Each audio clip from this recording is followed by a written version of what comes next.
Hello everyone, good morning. Welcome to study with Arvind. आशा करते हैं कि आप सभी लोग स्वस्थ होंगे। आज हम लेकर आए हैं प्रतिदिन की तरह आप सभी के लिए 25 प्रश्नों वाली श्रृंखला, जिसमें आप सभी के लिए 25 प्रश्न हल करवाए जाते हैं। और आज की प्रैक्टिस सेट संख्या है 20। तो चलिए देखते हैं आज के प्रैक्टिस सेट संख्या 20 का पहला प्रश्न। पहला प्रश्न है क्वेश्चन नंबर 1। टेम्परा की शुरुआत कहाँ से हुई है? तो टेम्परा की शुरुआत कहाँ से हुई है? Option A Ajanta, B Ellora, C Bagh, D Jogimara. तो इसका आंसर हो जाएगा ऑप्शन ए, यानी अजंता से शुरुआत हुई है। टेम्परा की शुरुआत कहाँ से हुई है? तो टेम्परा की शुरुआत अजंता से हुई है, तो ऑप्शन ए सही होगा, अजंता। अगला प्रश्न है प्रश्न संख्या 2, क्वेश्चन नंबर 2। बंधक किसमें प्रयुक्त किया जाता है? तो बंधक जो है वह किसमें प्रयुक्त किया जाता है? ऑप्शन ए वाश पेंटिंग में, बी बाटिक पेंटिंग में, सी तैल में, डी पेस्टल में। तो क्वेश्चन नंबर 2 का आंसर हो जाएगा ऑप्शन 2, यानी बी ऑप्शन सही होगा, बाटिक में। बंधक का प्रयोग जो है किसमें किया जाता है? बाटिक में। तो इसका आंसर हो जाएगा ऑप्शन बी। अगला प्रश्न है प्रश्न संख्या 3, क्वेश्चन नंबर 3। सम्रांगण सूत्रधार के लेखक कौन है? सम्रांगण सूत्रधार नामक जो पुस्तक है उसके लेखक कौन है? Option A Raja Bhoj, B Bharat Muni, C भयजीत, D Someshwar. तो क्वेश्चन नंबर 3 का आंसर हो जाएगा ऑप्शन ए, यानी राजा भोज। राजा भोज द्वारा यह पुस्तक लिखी गई सम्रांगण सूत्रधार। सम्रांगण सूत्रधार के लेखक हैं राजा भोज। अगला प्रश्न है प्रश्न संख्या 4, क्वेश्चन नंबर 4। नाट्यशास्त्र के प्रणेता कौन है? यानी नाट्यशास्त्र के लेखक कौन है? ऑप्शन ए भरत मुनि, बी वात्स्यायन, सी यशोधर पंडित, डी कालिदास। क्वेश्चन नंबर 4 का आंसर हो जाएगा ऑप्शन ए, यानी भरत मुनि। भरत मुनि ने नाट्यशास्त्र के लेखक हैं। भरत मुनि द्वारा नाट्यशास्त्र रचित किया गया है। इसका आंसर हो जाएगा ऑप्शन ए। नाट्यशास्त्र के प्रणेता कौन है? तो भरत मुनि। अगला प्रश्न है प्रश्न संख्या 5, क्वेश्चन नंबर 5। वर्ण के लिए वर्ण के लिए भारतीय चित्रकला के षडंग में किस शब्दावली का प्रयोग किया जाता है? तो वर्ण के लिए यानी रंग के लिए भारतीय चित्रकला में षडंग में किस शब्दावली का प्रयोग किया जाता है? ऑप्शन ए रूप भेद, बी प्रमाण, सी वर्णिका भंग, डी लामाड़ी योजना। तो क्वेश्चन नंबर 5 का आंसर हो जाएगा ऑप्शन सी, यानी वर्णिका भंग जो है शब्दावली, इसे प्रयोग किया जाता है कहाँ पर? भारतीय चित्रकला के षडंग में। वर्ण के लिए जो है जो शब्दावली प्रयोग की जाती है वह है वर्णिका भंग, यानी ऑप्शन सी सही होगा, वर्णिका भंग। अगला प्रश्न है प्रश्न संख्या 6, क्वेश्चन नंबर 6। सादृश्य का अर्थ है। सादृश्य का अर्थ क्या है? ऑप्शन ए समाविष्ट, बी सहायता, सी अनुकृति में समानता, डी चित्रांकित। तो क्वेश्चन नंबर 6 का आंसर हो जाएगा ऑप्शन सी, यानी आकृति में समानता। आकृति में समानता को सादृश्य कहते हैं, या सादृश्य का अर्थ होता है आकृति में समानता। इसका आंसर हो जाएगा ऑप्शन सी।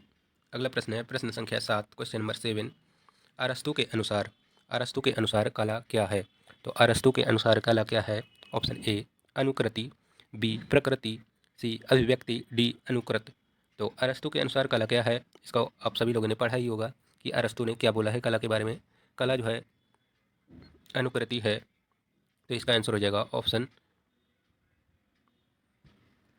ऑप्शन ए, यानी अरस्तु के अनुसार कला क्या है? अनुकृति है। तो इसका आंसर हो जाएगा ऑप्शन ए। क्वेश्चन नंबर 7 का आंसर हो जाएगा ऑप्शन ए, अनुकृति। अगला प्रश्न है प्रश्न संख्या 8, क्वेश्चन नंबर 8। कला एक अभिव्यक्ति है, कथन किसका है? कला एक अभिव्यक्ति है, यह कथन किस दार्शनिक का है? ऑप्शन ए प्लेटो, बी अरस्तु, C Croce, D Freud. Question number 8 का आंसर हो जाएगा ऑप्शन सी, यानी क्रोचे। कला एक अभिव्यक्ति है, यह कथन किसका है? तो क्रोचे का है। तो इसका आंसर हो जाएगा ऑप्शन सी, क्रोचे। अगला प्रश्न है प्रश्न संख्या 9, क्वेश्चन नंबर 9। भारतीय चित्रकला के षडंग के भारतीय चित्रकला के षडंग में अनुपात किस शब्द से परिभाषित किया जाता है? भारतीय चित्रकला के षडंग में अनुपात किस शब्द से परिभाषित किया जाता है? ऑप्शन ए रूपभेद, बी प्रमाण, सी सादृश्य, डी वर्णिका भंग। तो इसका आंसर हो जाएगा ऑप्शन बी, यानी प्रमाण। प्रमाण से जो है अनुपात को परिभाषित किया जाता है। तो इसका आंसर हो जाएगा ऑप्शन बी। क्वेश्चन नंबर 9 का आंसर हो जाएगा ऑप्शन बी, यानी प्रमाण। भारतीय चित्रकला के षडंग में अनुपात को प्रमाण शब्द से परिभाषित किया जाता है। तो इसका आंसर हो जाएगा ऑप्शन बी। अगला प्रश्न है प्रश्न संख्या 10, क्वेश्चन नंबर 10। मोनोक्रोम क्या है? मोनोक्रोम क्या है? ऑप्शन ए एक ही रंग के टोन, बी द्वितीय रंग के टोन, सी काला और सफ़ेद रंगत, डी गुलाबी और हरा टोन। तो मोनोक्रोम क्या है? मोनोक्रोम का सीधा अर्थ होता है कि एक ही रंग के कई टोन, यानी एक ही रंग से बनाई गई पेंटिंग को मोनोक्रोम बोला जाता है। क्वेश्चन नंबर 10 का आंसर हो जाएगा ऑप्शन ए, यानी एक ही रंग के टोन, एक ही रंग से बनाई गई कलाकृति को मोनोक्रोम भी बोल सकते हैं। अगला प्रश्न है प्रश्न संख्या 11, क्वेश्चन नंबर 11, चित्रण की विधि क्या कहलाती है? चित्रण की विधि क्या कहलाती है? ऑप्शन ए माध्यम, बी पद्धति, सी तकनीकी, डी लाइजिंग। क्वेश्चन नंबर 11 का आंसर हो जाएगा ऑप्शन सी, यानी चित्रण की विधि क्या कहलाती है? तो ऑप्शन सी सही होगा, तकनीकी। अगला प्रश्न है प्रश्न संख्या 12, क्वेश्चन नंबर 12, फ्रेस्को की तकनीकी कौन सी है? फ्रेस्को की तकनीकी कौन सी है, आपको पहचानना है। ऑप्शन ए फ्रेस्को सिस्को यानी सूखी पद्धति, बी फ्रेस्को ब्यूनो गीली पद्धति, सी आ तथा बा, डी उपरोक्त सभी। तो क्वेश्चन नंबर 12 का आंसर हो जाएगा ऑप्शन सी, यानी आ तथा बा दोनों तकनीकी जो है यह फ्रेस्को की तकनीक है। इसका आंसर हो जाएगा ऑप्शन सी, आ तथा बा दोनों सही है। अगला प्रश्न है प्रश्न संख्या 13, क्वेश्चन नंबर 13, दर्शक को घन के कितने तल दिखाई देते हैं? तो दर्शक को घन के कितने तल दिखाई देते हैं? Option A 4, B 2, C 3, D 1। तो क्वेश्चन नंबर 13 का आंसर हो जाएगा ऑप्शन सी, यानी 3। दर्शक को कितने तल दिखाई देते हैं घन के? तो 3 दिखाई देते हैं, यानी 3 दिखाई देते हैं। तो इसका आंसर हो जाएगा ऑप्शन सी। अगला प्रश्न है प्रश्न संख्या 14, क्वेश्चन नंबर 14, सेरीग्राफी में किस कपड़े का प्रयोग करते हैं, या सेरीग्राफी में किस कपड़े का प्रयोग होता है? Option A terene, B nylon, C bolting cloth, D silk. तो क्वेश्चन नंबर 14 का आंसर हो जाएगा ऑप्शन 4, यानी डी। डी ऑप्शन सही होगा, सिल्क। सेरीग्राफी में किस कपड़े का प्रयोग होता है? तो सिल्क कपड़े का प्रयोग होता है। तो क्वेश्चन नंबर 14 का आंसर हो जाएगा ऑप्शन डी, सिल्क। अगला प्रश्न है प्रश्न संख्या 15, क्वेश्चन नंबर 15, प्राइमिंग किस में प्रयुक्त की जाती है? प्राइमिंग जो है वह किस में प्रयुक्त की जाती है?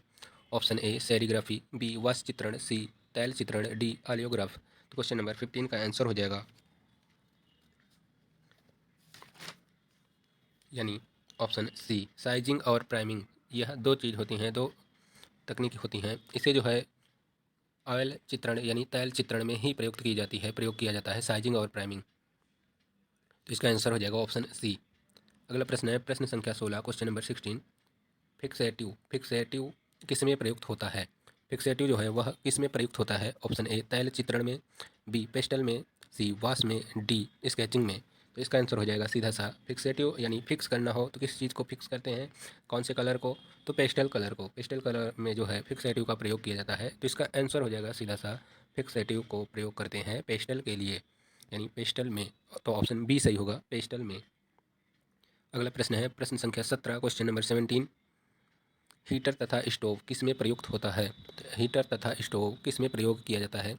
Option A tempera, B glass painting, B batik painting, C glass painting, D wash painting. Question number 17 का आंसर आ जाएगा यहाँ पे ऑप्शन बी, यानी बाटिक में जो है हीटर तथा स्टोव का प्रयोग होता है। तो ये किस लिए प्रयोग होता है? क्योंकि इसमें पानी आपको गर्म करना होता है। पानी को गर्म करके उसमें कलर डालते हैं और इसको बाटिक में जो भी डिज़ाइन बनाना होता है तो उस कपड़े को बांध दिया जाता है। इसमें चने चावल आदि सिक्के वगैरह भी बांध कर आप इसके डिज़ाइन तैयार कर सकते हैं। तो इसका आंसर हो जाएगा ऑप्शन बी, यानी बाटिक में हीटर तथा स्टोव का प्रयोग करते हैं। अगला प्रश्न है प्रश्न संख्या 18, क्वेश्चन नंबर 18, पैटर्न क्या है? ऑप्शन ए रंगों की तान, बी रंग एवं आकारों का पुनरांकन, सी खनिज आकार, डी रेखांकन तकनीकी। क्वेश्चन नंबर 18 का आंसर हो जाएगा ऑप्शन बी, यानी रंग एवं आकारों का पुनरांकन। पैटर्न को क्या कहते हैं? पैटर्न किसे कहते हैं? रंग एवं आकारों का पुनरांकन, यानी रिपीट जो होता है, रंग या आकारों का रिपीट जो भी किया जाता है, बार बार उस चित्र को या उस रंग को प्रयोग किया जाता है, उसे पैटर्न कहते हैं। तो इसका आंसर हो जाएगा ऑप्शन बी। अगला प्रश्न है प्रश्न संख्या 19, क्वेश्चन नंबर 19, टेक्सचर क्या है? टेक्सचर क्या है? ऑप्शन ए धरातल का गुण, बी तैल की प्रकृति, सी तकनीकी, डी सही अनुपात। क्वेश्चन नंबर 19 का आंसर हो जाएगा ऑप्शन ए, यानी धरातल का गुण है। टेक्सचर क्या है? तो धरातल का गुण है, यानी जो भी धरातल है हमारा, चाहे पेपर हो, कैनवास हो या स्टोन हो या मतलब ज़मीन पर ही हो, तो उसका जो गुण है उसे ही टेक्सचर कहते हैं। तो इसका आंसर हो जाएगा ऑप्शन ए।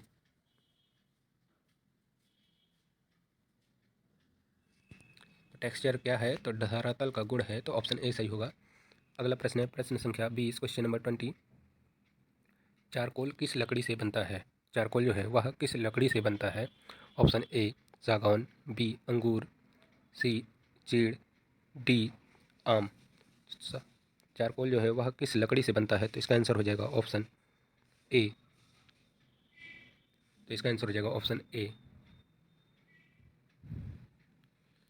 यहाँ पे इसका आंसर गलत लग रहा है, तो हमें लगता है कि शायद अंगूर हो सकता है, क्योंकि चारकोल जो है वह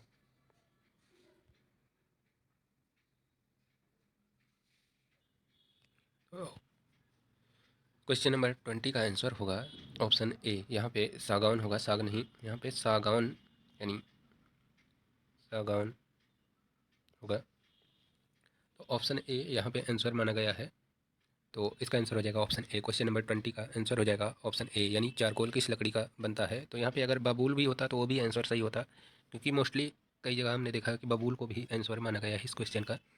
तो चलिए देखते हैं, अगर आपको इसका सही आंसर मिले तो कमेंट बॉक्स में ज़रूर कमेंट करिएगा कि सही आंसर क्या होगा।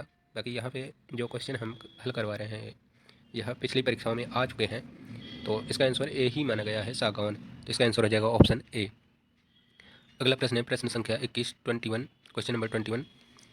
कैथारसिस का सिद्धांत किसने प्रतिपादित किया है? कैथारसिस का सिद्धांत किसने प्रतिपादित किया है? Option A Plato, B Freud, C अरस्तु, डी रस्किन। तो क्वेश्चन नंबर 21 का आंसर हो जाएगा ऑप्शन सी, यानी अरस्तु। ऑप्शन सी सही होगा, अरस्तु। यहाँ पे अरस्तु सही होगा। कैथारसिस का सिद्धांत किसने प्रतिपादित किया है? तो अरस्तु ने किया है, तो इसका आंसर हो जाएगा ऑप्शन सी। अगला प्रश्न है प्रश्न संख्या 22, क्वेश्चन नंबर 22। इंटेग्लियो क्या है? इंटेग्लियो क्या है? ऑप्शन ए छपाई का प्रथम अंकन, बी सेरीग्राफी, सी छापाकला, डी कोलोग्राफी। तो इसका आंसर हो जाएगा ऑप्शन सी, यानी छापाकला। इंटेग्लियो क्या है? तो इंटेग्लियो एक छापाकला है, तो इसका आंसर हो जाएगा ऑप्शन सी, छापाकला। अगला प्रश्न है प्रश्न संख्या 23, क्वेश्चन नंबर 23। आधुनिक वुडकट छापा चित्रकार ब्लॉक पर रंग लगाने के लिए किसका इस्तेमाल करते हैं? तो आधुनिक वुडकट छापा चित्रकार ब्लॉक पर रंग लगाने के लिए किसका इस्तेमाल करते हैं? ऑप्शन ए ब्रश, बी कपड़ा, सी स्क्रैपर, डी रोलर। तो क्वेश्चन नंबर 23 का आंसर हो जाएगा ऑप्शन डी, यानी रोलर का प्रयोग करते हैं। आधुनिक वुडकट छापा चित्रकार जो है ब्लॉक पर रंग लगाने के लिए रोलर का प्रयोग करते हैं, तो इसका आंसर हो जाएगा ऑप्शन डी। अगला प्रश्न है प्रश्न संख्या 24, क्वेश्चन नंबर 24। चमड़ा रोलर का इस्तेमाल किस में होता है? तो चमड़ा रोलर का इस्तेमाल किस में होता है? ऑप्शन ए लिनोकट में, बी वुडकट में, सी लिथोग्राफी में, डी एचिंग में। क्वेश्चन नंबर 24 का आंसर हो जाएगा ऑप्शन सी, यानी लिथोग्राफी में चमड़ा रोलर का इस्तेमाल होता है, तो इसका आंसर हो जाएगा ऑप्शन सी। अगला प्रश्न है और आज की श्रृंखला का आखिरी प्रश्न है, खसड़ा क्या है? खसड़ा क्या है? ऑप्शन ए स्केच, बी तकनीक, सी चित्र के किनारे की पट्टी, डी बुनावट। क्वेश्चन नंबर 25 का आंसर हो जाएगा ऑप्शन ए, यानी स्केच। स्केच को खसड़ा भी बोलते हैं, तो इसका आंसर हो जाएगा ऑप्शन ए। तो कैसी लगी आज की प्रश्नावली कमेंट बॉक्स में ज़रूर बताइएगा, और हमने आपसे क्वेश्चन एक जो डाउट है उसे क्लियर करिएगा कि चारकोल किस लकड़ी से बनता है। तो हमने यहाँ पे अगर आंसर माना है आयोग ने भी, तो सागौन माना था, और आप लोग बताइएगा कि इसका सही आंसर क्या होगा। और कैसी लगी आज की प्रश्नावली कमेंट बॉक्स में ज़रूर बताइएगा। और अगर आप हमारे टेलीग्राम चैनल से जुड़ना चाहते हैं तो आप जुड़ सकते हैं, उसमें आप सभी को प्रतिदिन के वीडियो के PDF आप सभी के लिए उपलब्ध कराए जाते हैं। Thanks for watching this video.